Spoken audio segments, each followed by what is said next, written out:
27 फरवरी 2025 दुनिया ने एक तारीखी लम्हा देखा, ऐसा मंजर जो पहले कभी नहीं देखा गया था। कैमरों के सामने अमेरिकी सदर और नायब सदर की यूक्रेन के सदर से तल्ख कलामी, और नतीजा सदर ज़ेलेंस्की को व्हाइट हाउस छोड़ने का हुक्म। इस मुलाकात का मकसद मादनियात का एक ऐसा मुआहदा था जिससे अमेरिका यूक्रेन जंग पर अपनी लागत पूरी कर सके और सदर ट्रंप अपने मौक़िफ़ में नरमी ला सकें। लेकिन बात कहीं और निकल गई। इस तकरार का इख्तिताम सदर ट्रंप की सख्त वार्निंग पर हुआ।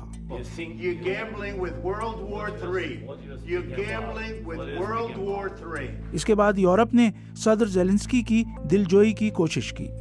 लंदन में उनका गर्मजोशी से इस्तकबाल हुआ। लंदन में एक इजलास में यूरोपीय रहनुमाओं ने कंधे से कंधा मिलाकर ज़ेलेंस्की के साथ यकजहती का इजहार किया। लेकिन सवाल यह है कि अगर अमेरिका ने वाकई यूक्रेन की हिमायत खत्म कर दी तो क्या यूरोप इस जंग का बोझ अकेले उठा सकेगा?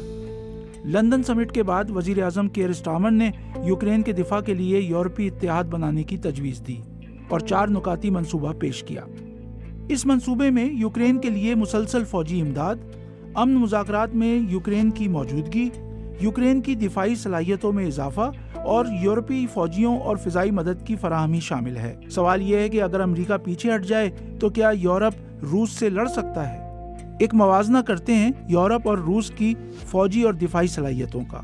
यूरोप का सालाना दिफाई बजट तकरीबन 320 अरब डॉलर है, जबकि रूस का 110 अरब डॉलर। यूरोप के पास 19 लाख हाजिर सर्विस फौजी हैं, जबकि रूस के पास 15 लाख। यूरोप के पास 6000 टैंक, जबकि रूस के पास 15000 से ज्यादा टैंक हैं। बहरी फौज में यूरोप को कदरे बरतरी हासिल है और इसके पास 450 बहरी जहाज हैं, जबकि रूस के पास 300 बहरी जहाज हैं। फजाई ताकत का मवाजना करें तो यूरोप के पास F-35, टाइफून और राफाल जैसे जदीद तैयारे मौजूद हैं, जो रूस के सखोई Su-57 और Su-35 तैयारों से कदरे बेहतर माने जाते हैं। लेकिन अगर जौहरी हथियारों को देखें तो सूरत हाल काफी मुख्तलिफ है। यूरोप के पास 515 एटमी वॉरहेड्स हैं, जबकि रूस के पास 5900 वॉरहेड्स हैं। यूरोप के पास इस वक्त लॉन्ग रेंज मिसाइल नहीं है।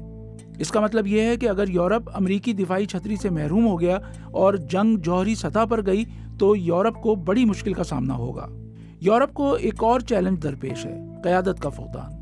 यूरोप के पास मुत्तहिदा कमांड नहीं है, जबकि रूस की कमांड सिर्फ एक शख्स के हाथ में है। रूस जंगी तौर पर ज्यादा तैयार है और इसके पास भारी मिकदार में असलहा और गोला बारूद का जखीरा है।